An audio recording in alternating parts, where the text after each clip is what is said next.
So I'm currently at a Lululemon clothing store, but this isn't just any Lululemon clothing store. If you notice, it's in a house, and it's the Lululemon store in the Houston Heights neighborhood, and there's tons of houses over here, and then there's just this store. And what's really cool about this store is that they donate 50% of the profits that they make back to the community. It's something that like these owners specifically do. I could be getting that percentage off. Maybe I should double check that. Um, the reason I ran over here is because it's such a community feel, and this is the perfect place for me to tell you about what just happened to me. I'm super energized after a conversation I just had with somebody. It was a work call, and it's not every day I get excited about work calls, but this was no ordinary work call. This call that I had was with someone who is a lot older than me. They joined the company the year I was born. And one time when I said that to them, like, they're like, yeah, I joined the company in 96. And I was like, that's the year I was born. Learning, you don't say that, especially, don't say that. She was like, oh my gosh, like now I feel so old. So probably didn't have them feeling the best, but it was mind blowing to me that someone joined the company when I was born, like that they've been there the whole time. And what's so special about talking to someone who has that kind of history, who's been somewhere, who's like been in a place that you're now joining for so much longer than you, literally the whole time you were alive, is that they have so much history and context to where things started. And the reason this call was so special in particular, all right, I had to make sure I was recording because something this important, I gotta say this one time. What made this call really cool is they brought up the history of the company I'm at, and specifically a study that was done in 1996. It was a study that the company did investigating the benefits of focusing on diversity. You know, after 2020, the George Floyd era, when you hear diversity, equity, inclusion, any of related terms, those three letters, D, E, and I, diversity, equity, inclusion, so many people think so many different things. Like there's not an alignment. Like it causes knee-jerk reactions, and it differs depending on who you're talking to, what their experience is.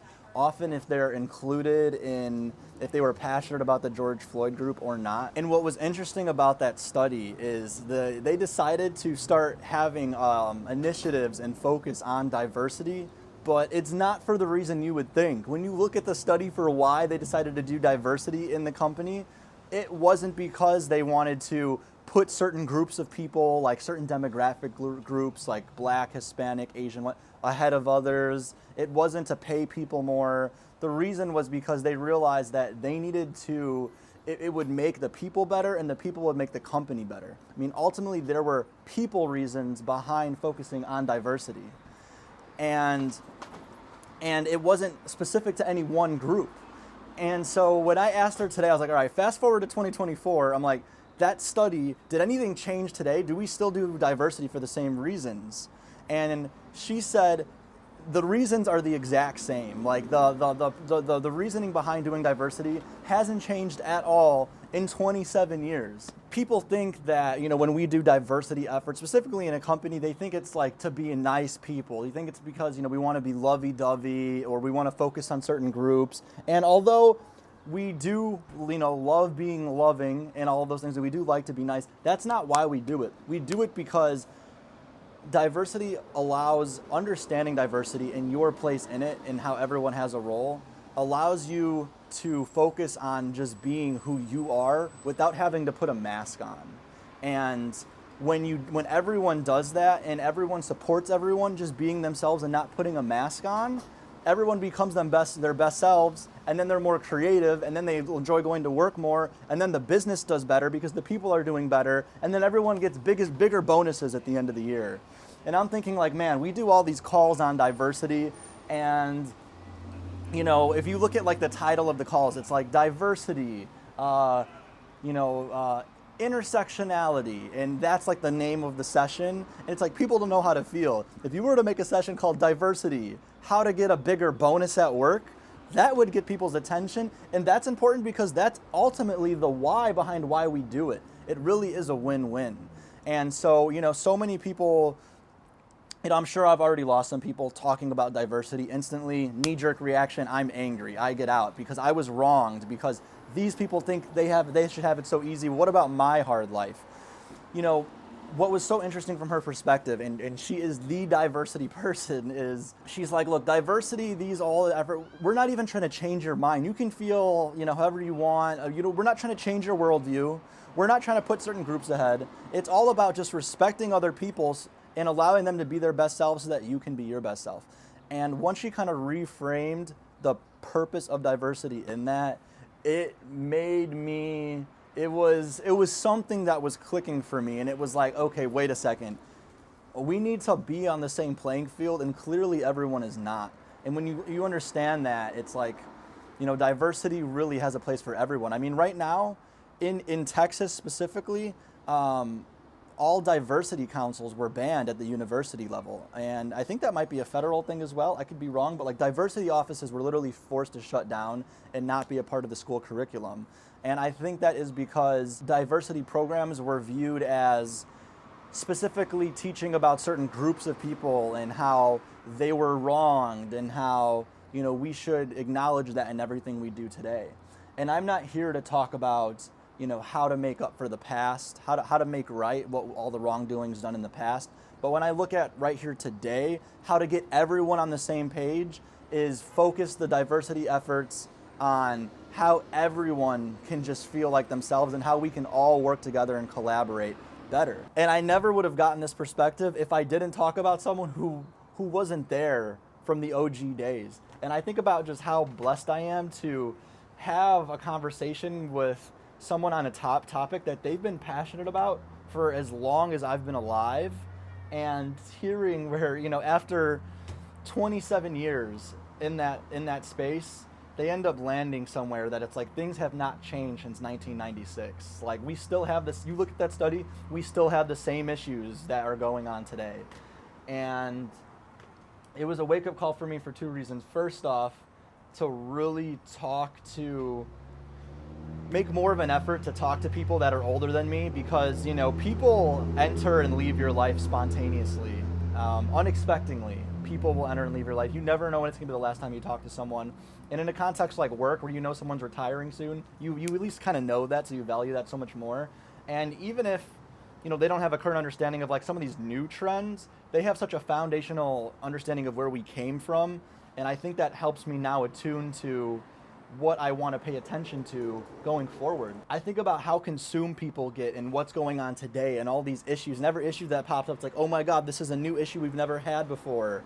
And really when you start to take a step back and actually look at what people were saying generation to generation, there actually are themes among all of them, and there's not as much changes as you would think amongst generations. I mean, there's really similarities in all of them.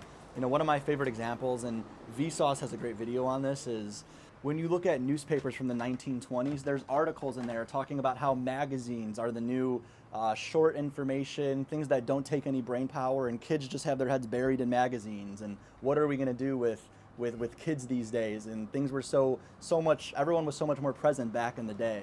And then you see the same thing with television, and now you see the same thing with phones. And it's like, we've had all these same core issues, and understanding that, all the things we're working on today, it may be in a new context, but it's all fundamentally the same issues and still the same ways to solve them, is helping me see themes when I look at, what interests me today, what things do I want to focus on, and what are things I can use today to help solve some of these new problems.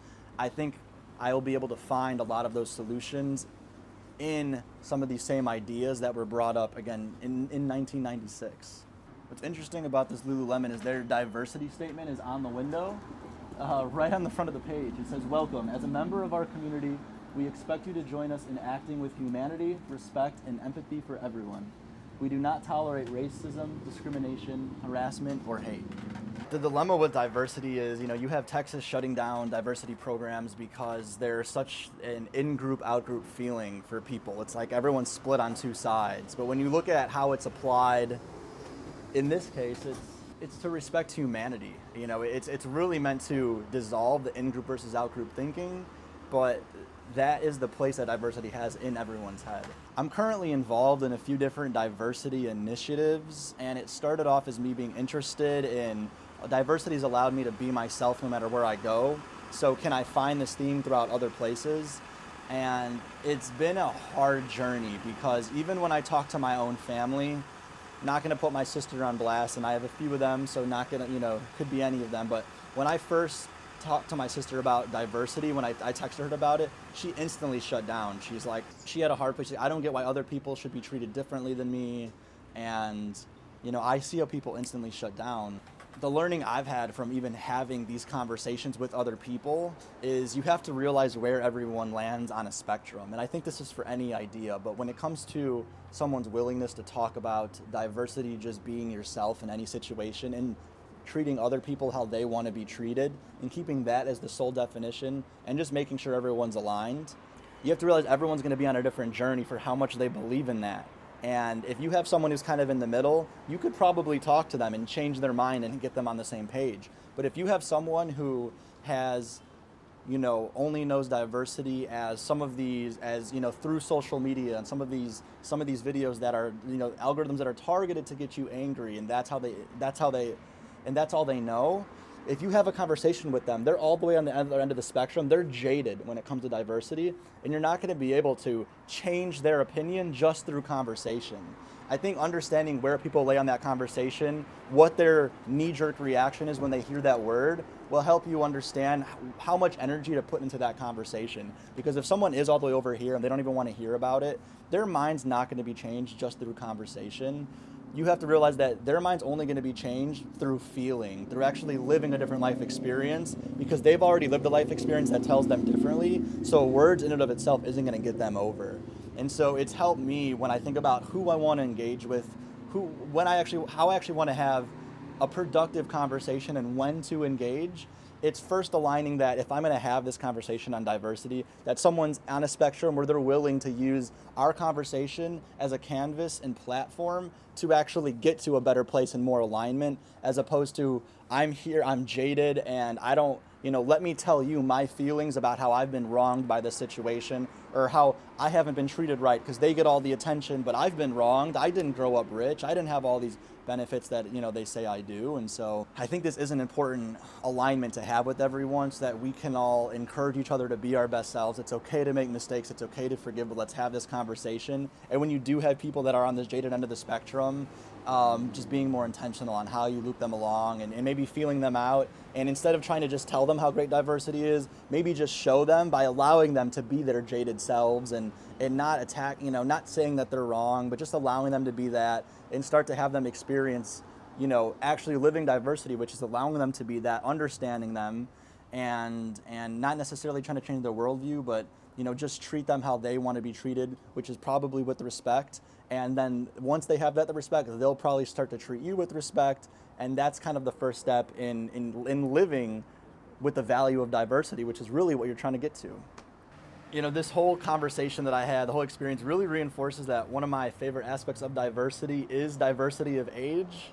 I feel like when you engage with someone that's not your age group, it's like if you can break through the surface level conversation, there's such a different life view that's very interesting. Maybe that goes down to diversity of thought, but there's so many aspects of diversity. So just encourage you to expand your view on just the racial aspect and start to think about economic diversity of spirituality, diversity of thought, and how that shows up in your community.